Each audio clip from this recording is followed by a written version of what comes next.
أعوذ بالله من الشيطان الرجيم.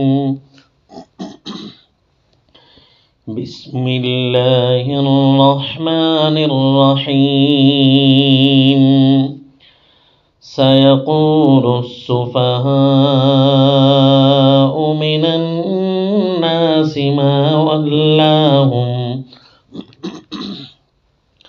ما ولاهم عن قبلتهم التي كانوا عليها قل لله المشرق والمغرب يهدي من يشاء إلى صراط مستقيم.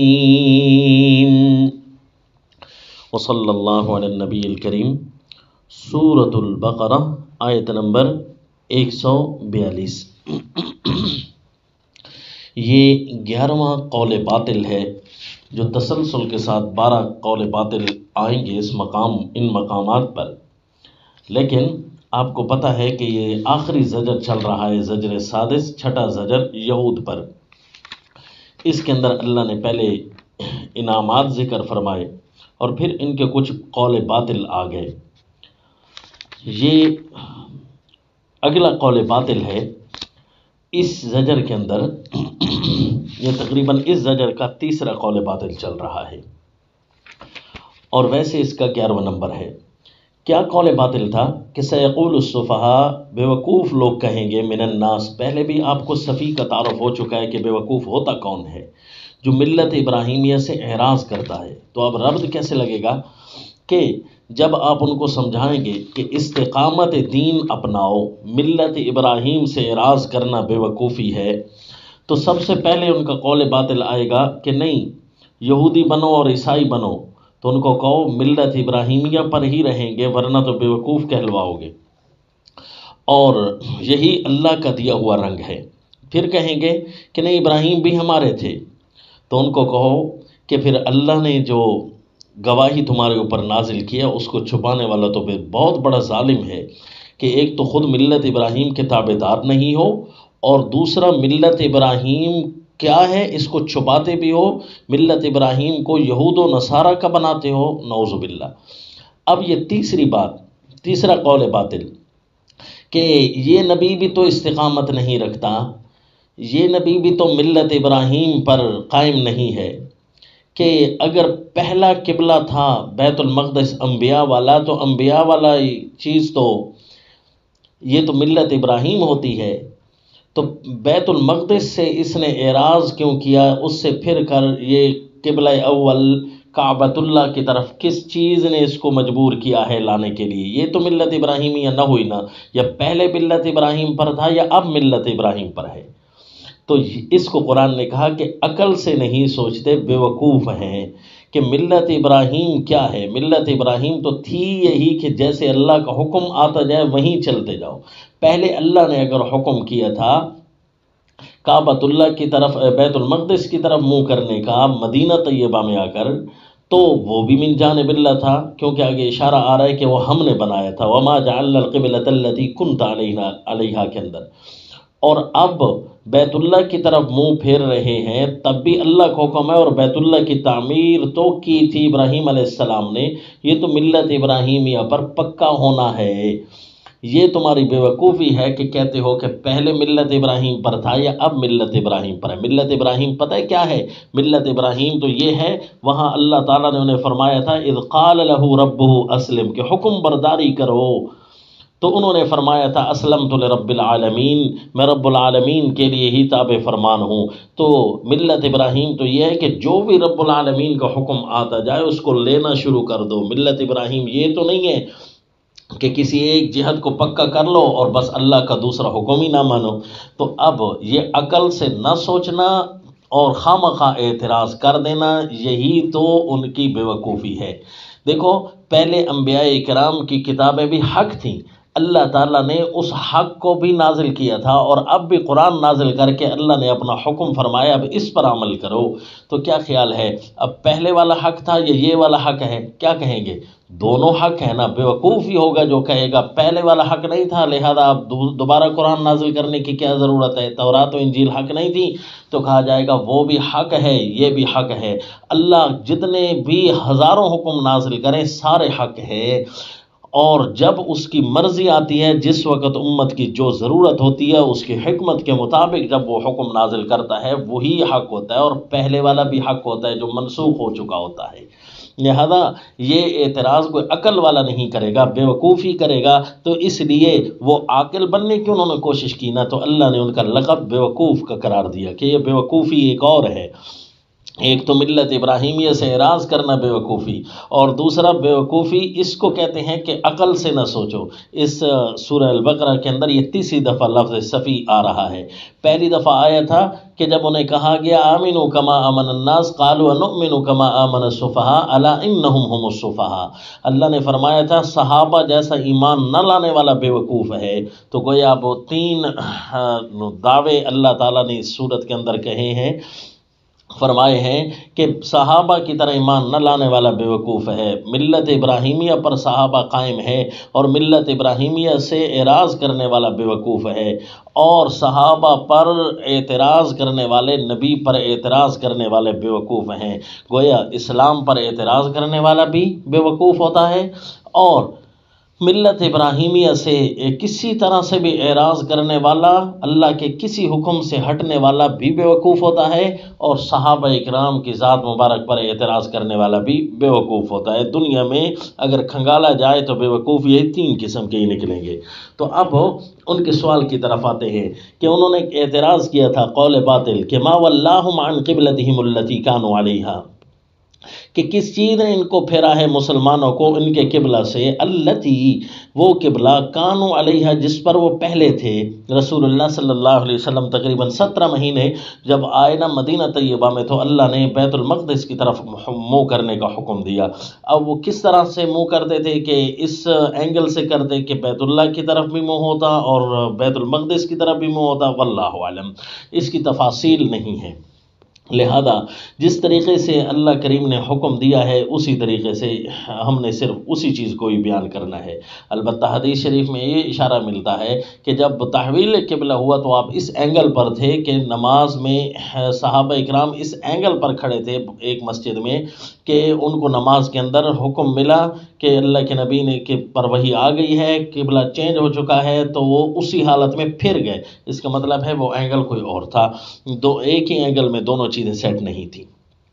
تو ما ولاہم عن قبلتہم التی کانوا علیہا، قل جواب دیجیے للہ المشرق والمغرب یہدی من یشاء الی صراط مستقیم، کہ پہلا جواب کہ اللہ ہی کے لیے مشرق اور مغرب ہے، یہدی من یشاء چلائے جس کو چاہے، یہدی چلائے جس کو چاہے، الی صراط مستقیم، ایک ہوتا ہے دکھانا اور ایک ہوتا ہے چلانا، اور ہدایت اراد الطریق اور ایصال المطلوب دونوں کو جو ہے یہ لفظ ہدایت شامل ہوتا ہے۔ تو یہ ہمارا کیا، چلائے جس کو چاہے الی صراط مستقیم، سیدھی راہ کی طرف، یعنی یہ مشرق کی طرف اللہ منہ کرنے کا حکم دے یا مغرب کی طرف منہ کرنے کا حکم دے، اشکال تمہارا کیا بنتا ہے؟ یہ ساری چیزیں اللہ کی، اللہ نے کبھی فرمایا اس کی طرف منہ کرو تو کبھی فرمایا اس کی طرف منہ کرو، فرشتوں کو فرمایا بطور قبلہ کہ سیدنا آدم علیہ السلام کی طرف جھک کر سجدہ کرو، تو اس وقت قبلہ حضرت آدم علیہ السلام تھے۔ یہ تو اللہ کا ہی حکم ہے، یہی تو ملت ابراہیمیہ تھی کہ جب بھی جیسے بھی جہاں بھی اللہ کا حکم آئے اسی پر عمل کرتے رہنا۔ اصل میں اللہ کی تابع داری اسی کو کہتے ہیں، فرما برداری، حکم برداری اسی کو کہتے ہیں، اور رب بھی یہی ہوتا ہے جو حاکم مطلق ہوتا ہے، اس کے اوپر کوئی اعتراض نہیں ہو سکتا۔ اور یہاں بھی یہ چھٹا زجر چل رہا ہے عبودیت کی تفاصیل پر نا، جس رکوع کی شرح آپ پڑھ رہے تھے وہ عبادت کی تفصیل تھی نا اسی رکوع کے اندر، تو اب فرمایا جب اللہ ہی رب ہے تو اللہ جو بھی حکم کرے گا حاکم مطلق جو ہے، اشکال سوال تو اس پر نہیں ہو سکتا۔ پہلا بڑا عظیم الشان جواب دیا، اجمالی اور حاکمانہ جواب اس کو کہتے ہیں۔ اجمالی علت بھی ہے اور اب تفصیلی علت آ رہی ہے، دوسرا جواب ہے۔ اب جواب دیتے ہوئے اللہ نے یہاں تین رنگ ارشاد فرمائے، للہ المشرق والمغرب. پھر آگے تین رنگ ہوں گے. پہلا اجمالی جواب دے کر پہلے صحابہ اکرام کو خطاب، پھر رسول اللہ صلی اللہ علیہ وسلم کو خطاب، پھر رسول اللہ صلی اللہ علیہ وسلم کے ذریعے یہود و نصارہ کو ڈانٹ. کیسے جی؟ نمبر 2 جواب، وَكَذَلِكَ جَعَلْنَاكُمْ أُمَّةً، اور یہ ہمارا کمال ہے. اسی طرح یہ کاف تشبیہ کے لیے نہیں ہوتی کہ مشبہ بھی کہ وہ بنانے کی ضرورت پڑ جائے.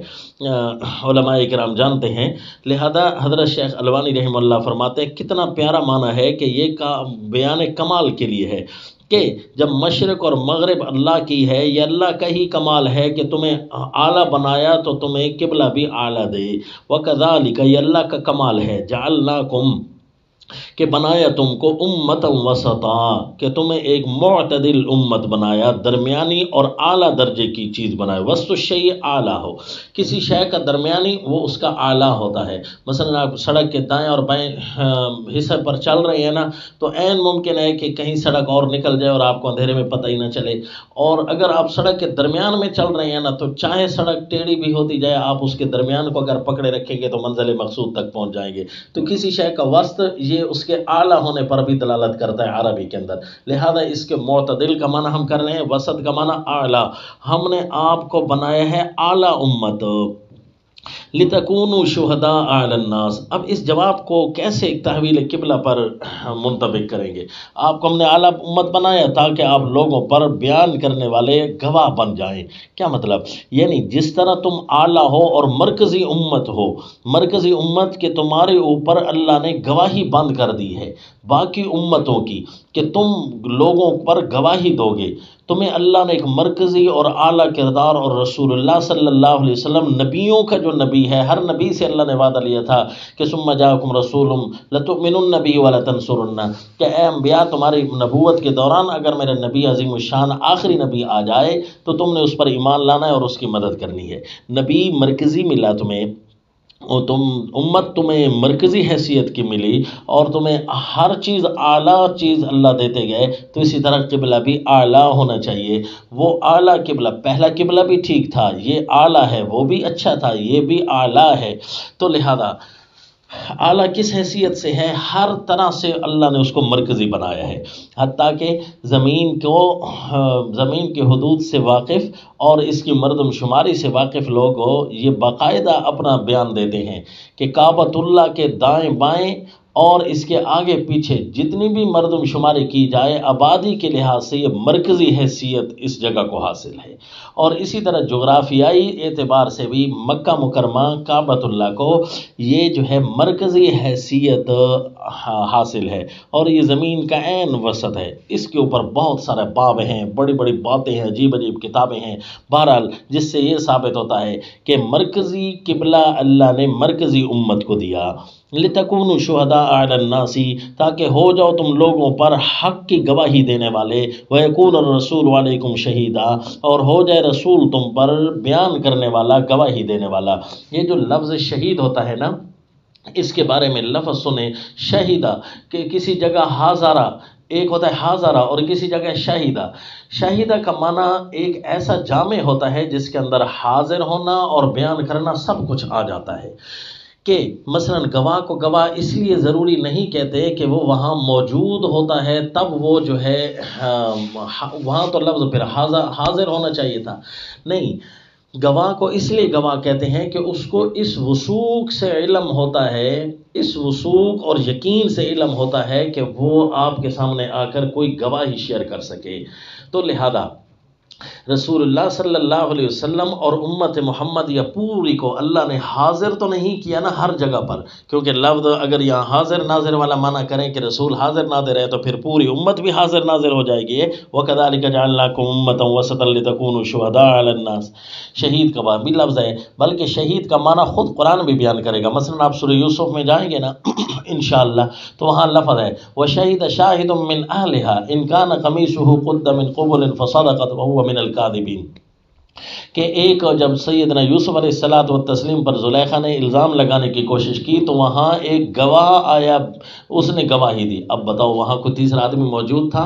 حالانکہ نہیں نا۔ تو وہاں معنی کیا ہوگا؟ بیان کیا بیان کرنے والے نے، اس نے ایسی وثوق سے بات کر دی کہ بات حل ہو گئی کہ اگر قمیص آگے سے پھٹی ہو تو پھر کون سچا ہے، جو پیچھے سے پھٹی ہو تو پھر کون سچا ہے۔ تو دیکھا شہیدہ وہاں لفظ ہے، کیا معنی ہوا؟ بیان کرنے والا۔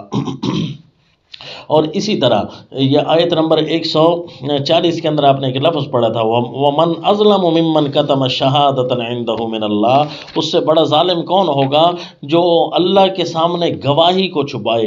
کیا ہوتی ہے جی گواہی؟ جو اللہ نے بیان دیا ہے، اللہ کے بیان کو چھپا دے۔ اور اسی طرح آیت نمبر 133 کے اندر آپ نے پڑھا ام کنتم شہداء اذ حضر یعقوب الموت، کہ جب سیدنا یعقوب علیہ السلام پر موت کا وقت آیا کیا وہاں تم موجود تھے؟ یعنی وہاں تم کیا بیان کر رہے تھے، وہاں کوئی باتیں کر رہے تھے، وہاں کوئی کھڑے تھے تم؟ تو سارے معنوں کو شامل ہوتا ہے نا حاضرہ بیان کو۔ تو اسی طرح یہاں پر لفظ کیا ہوگا؟ ساری امتوں کے سامنے بھی یہ پوری امت حاضر تو نہیں، اور اسی طرح رسول اللہ صلی اللہ علیہ وسلم ساروں کے سامنے حاضر تو نہیں۔ تو اسی لیے معنی کیا ہوگا کہ بیان کرنے والے ہیں لوگوں پر، اور نبی رسول تم پر حق کی گواہی دینے والا۔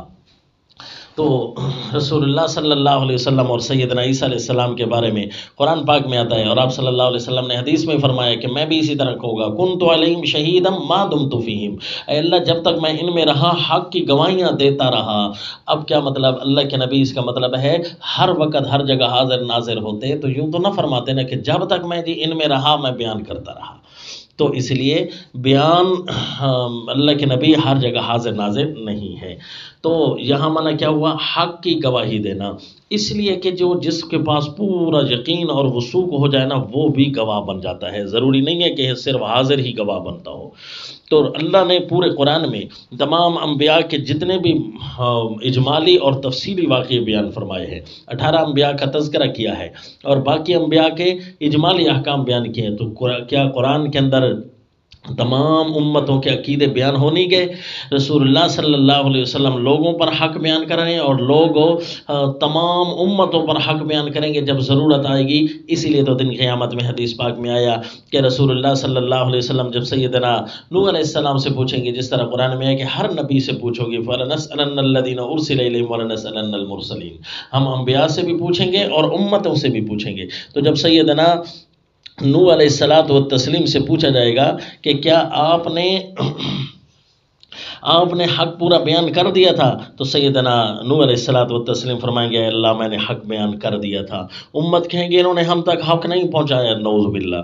تو اللہ تعالیٰ کو تو پتہ ہے نا، اللہ تعالیٰ پوچھیں گے کہ آپ کے پاس کوئی ایسی گواہی جس پر آپ کی امت کو یقین ہو جائے؟ کہے گا سیدنا نوح علیہ السلام فرمائیں گے امت محمدیہ صلی اللہ علیہ وسلم میری گواہی دیں گے۔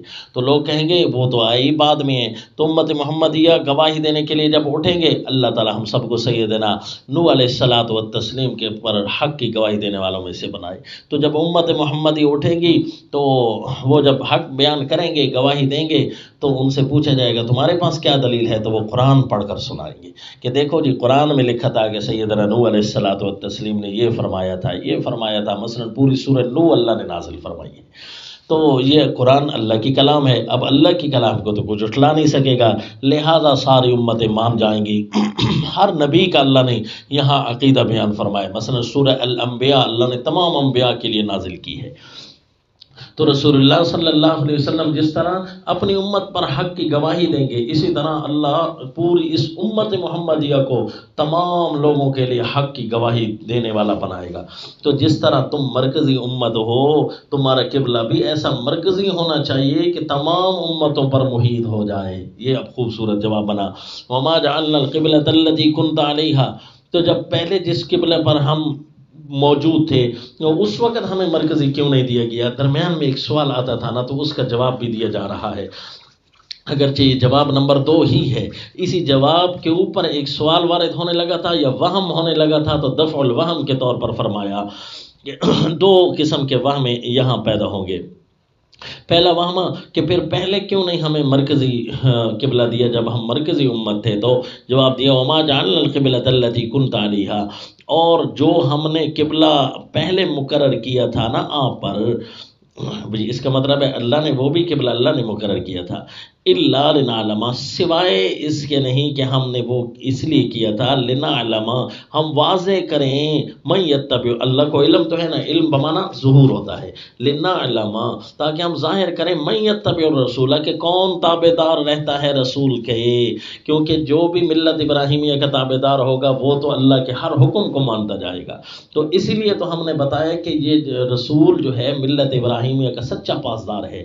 تو کون کون اس کا ساتھ دیتا ہے؟ کیونکہ ملت ابراہیم کا خلاصہ یہی تھا، حنیفاً، سب سے کٹ کر ایک اللہ سے جڑنے والے، جو بھی اللہ کا حکم آتا جائے وہیں پھرتے چلے جاتے ہیں۔ کون ہے جو نبی کی اتباع کرے گا؟ ربوبیت کا مقدمہ کون حل کرے گا؟ ربوبیت کا مقدمہ اسی کو کہتے ہیں کہ جب اللہ نے جو حکم دیا اسی کو اب اسی وقت اپنایا۔ کون ہے جو نبی کی اتباع کرتا ہے، رسول کی اتباع کرتا ہے؟ ممن ینقلب علی عقبیہ، اور کون ہے جو پھر جائے الٹے پاؤں؟ اس آدمی سے جو پھر جائے الٹے پاؤں۔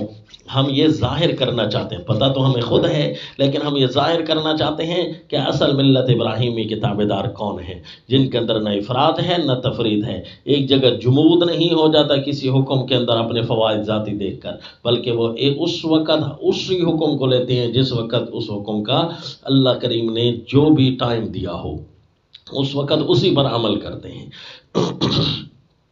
الا لنعلم من یتبع الرسول ممن ینقلب علی عقبیہ۔ تو یہ اب ملت ابراہیمیہ کے اس انداز اور اس مزاج کے ساتھ رہنا، وَإِن كَانَتْ لَكَبِيرَةً، یہ بات بہت بھاری ہوتی ہے ہر فرقے پر، کیونکہ وہ تو اپنی دکان بنا کر اپنی پھکی بیچنا چاہ رہے ہوتے ہیں، صرف دعوے دار حضرت ابراہیم علیہ السلام کے نام کے ہوتے ہیں، جبکہ اللہ کا حکم تو ہر ایک قسم کا امتحان لاتا ہے۔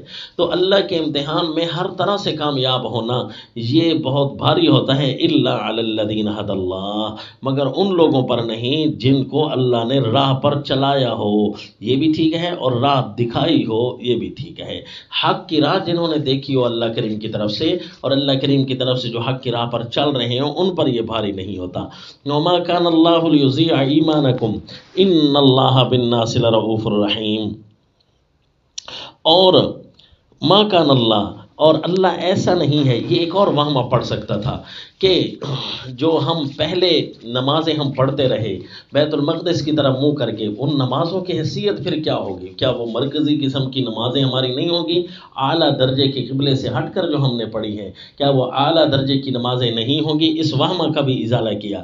وما کان اللہ لیضیع ایمانکم، اللہ ایسا تو نہیں ہے کہ تمہارا ایمان ضائع کر دے، تمہارا ایمان پہلے بھی اسی طرح تھا، اب بھی اسی طرح ہے، ایمان میں تو کوئی فرق نہیں ہے، نمازوں کا تعلق تو ایمان سے ہوتا ہے، ایمان تمہارا پہلے بھی اسی طرح تھا کہ اللہ کے ہر حکم کو لینا ہے، اور کعبۃ اللہ کی طرف منہ کر کے تمہارا ایمان تو پھر بھی اسی طرح ہے کہ اب بھی اللہ کے ہی حکم کی وجہ سے، تو پہلے بھی اللہ کا حکم اب بھی اللہ کا حکم، ایمان میں تو تمہاری ذرا بھی لغزش نہیں آئی، تو اللہ تمہارے ایمان کو ضائع تو نہیں کرنا چاہتا کہ پہلے والے ایمان کو ہلکا لے لیا اور آج والے ایمان کو تیز کر دیا، نہیں، اس لیے یہاں نماز کے بجائے ایمان کا لفظ آیا، ما کان اللہ لیضیع ایمانکم، اللہ ایسا تو نہیں ہے کہ ضائع کر دے تمہارا ایمان، ان اللہ بالناس لرؤوف الرحیم، بے شک اللہ لوگوں پر بہت شفیق ہے، رؤوف بہت پیار کرنے والا، شفیق ہے، رحیم بہت خاص قسم کا مہربان، نہایت رحم کرنے والا ہے، یعنی خاص قسم کے اللہ رحمتیں لوگوں پر کرتا ہے۔ یہ وہ خاص رحمتیں ہیں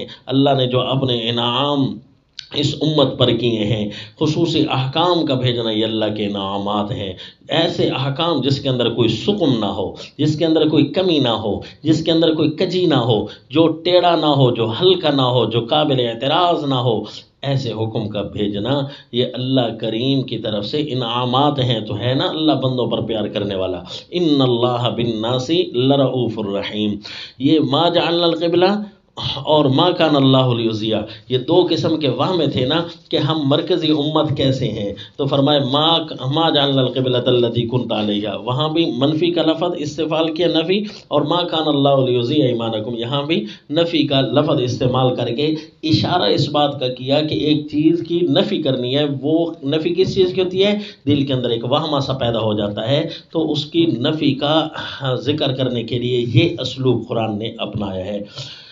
تو آج کا ہمارا سبق اتنا ہی کافی ہے، وما علینا الا البلاغ۔